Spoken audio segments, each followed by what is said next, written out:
Turn to Israel, where Prime Minister Benjamin Netanyahu's 12-year grip on power could soon be coming to an end. That's after far-right politician Naftali Bennett agreed to form a coalition with the centrist party, which had been tasked with forming a government by tomorrow's deadline. But this coalition still needs the support of parties from across the political spectrum if they're to succeed in ousting Netanyahu. NBC News correspondent Kelly Cobiella joins us now from Tel Aviv. So, Kelly, first of all, what is the latest on the coalition talks, and how likely is it that an agreement is reached before tomorrow's deadline?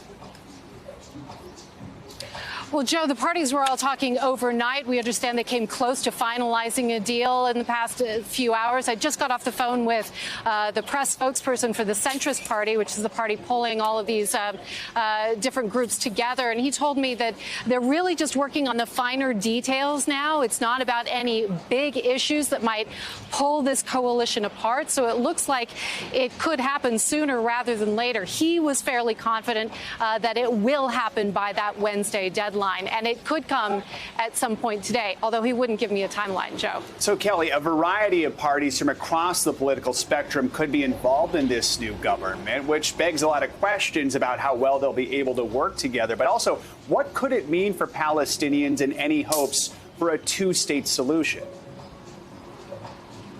Well, the way this coalition government has been set up, or will be set up, is that Naftali Bennett, the right-wing candidate, the right-wing politician, will be prime minister first. He is a man who is very similarly aligned to Benjamin Netanyahu, so does not believe in a two-state solution, believes in expanding settlements in the West Bank. So, on the surface, it doesn't look great for the Palestinian cause or any long-term peace agreement in the near future. Having said that, you do have this very broad coalition with 8 different parties spanning the complete ideological spectrum. So it may be that not much at all gets done, whether it has to do with security, the economy, you name it, because there's such a diverse and sort of almost ineffective group pulling together. One analyst here told me it's the glue holding them together is their desire to get Netanyahu out, not necessarily any one policy. So, no, it does not bode well for any progress when it comes to the Palestinian cause. Joe? And Kelly, speaking of Netanyahu, how is he reacting to all these developments, and is there any way back for him right now?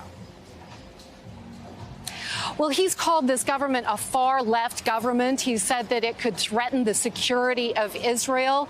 Those are kind of his attack lines. At the same time, there are reports that yesterday he reached out to a couple of these politicians who have joined the coalition and offered them positions in a right government. However, again, the people we've spoke to said, look, he's been in power for 12 years, and a lot of these politicians have worked with him and have taken on board his word in the past and have fallen afoul, like he hasn't followed through. So they've sort of been burned by him before. The likelihood of him being able to build a coalition now is pretty small.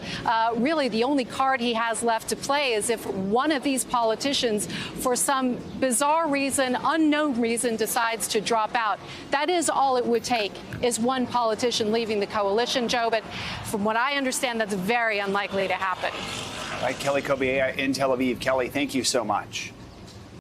Hey, NBC News viewers, thanks for checking out our YouTube channel. Subscribe by clicking on that button down here, and click on any of the videos over here to watch the latest interviews, show highlights, and digital exclusives. Thanks for watching.